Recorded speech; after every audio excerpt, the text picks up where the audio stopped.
Okay, let's move on to the role of digital platforms. What features of dating apps and social media contribute to the prevalence of ghosting and situationship?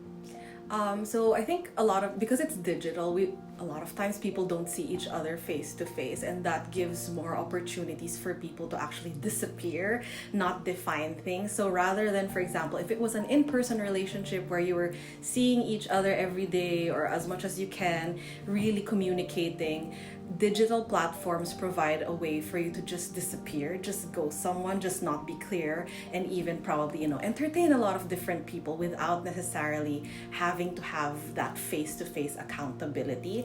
And I think the way dating apps are also structured, for example, kind of create a space where it seems like there's a lot of choices and options. So you can kind of not really need to commit to one thing, not really, again, be accountable for one thing. And that illusion of choice, that option where you can disappear quickly may make ghosting and situationships a bit more of a probability than if it were maybe the face-to-face type of relationships or interactions.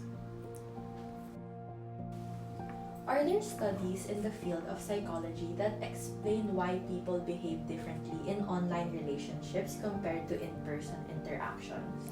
Yeah, I think, again, this is kind of a new thing for us in terms of navigating, especially with things booming with online dating and the use of digital platforms and apps. But basically, what they've seen is because there is less of that face-to-face interaction, there's also less non-verbal cues and verbal cues also that are being understood. So I guess in a way there's a lot more room for misinterpretation, sometimes because someone is hiding behind a phone or like not really a person-to-person interaction. It makes them, I guess, behave in ways that are different compared to how they would if it were actually confronting a person. So I think going back to that, it's more of that distance, that space for like not being accountable that creates these differences in interactions with people face to face and online. So, yeah. What are some ways individuals can build healthier connections despite the digital nature of modern dating?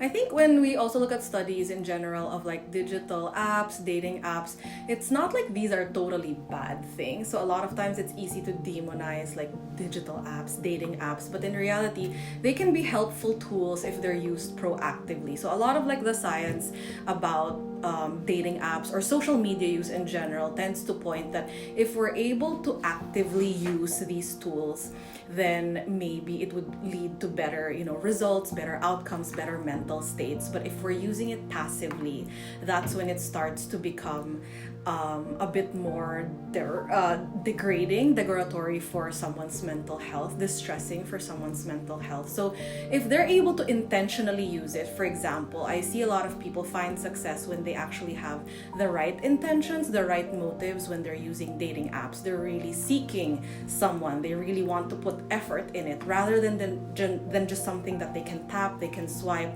passively. Having that right motive, that intention, to be able to use those apps and use that tool can be helpful to kind of avoid those unhealthy behaviors when using apps. And then at the same time, I feel like connection and communication skills help a lot in general, because then if you're able to clearly communicate where you're at, what you need from a person, what you're looking for, if it's not working anymore, then that can kind of remove the uncertainty away from things. So I think intentionality, maybe communication and connection skills, and also probably awareness, like self-awareness can always go a long way. Being able to reflect and not passively do these things might help for more successful uses of the tools that are available and to basically maximize the benefits of dating apps.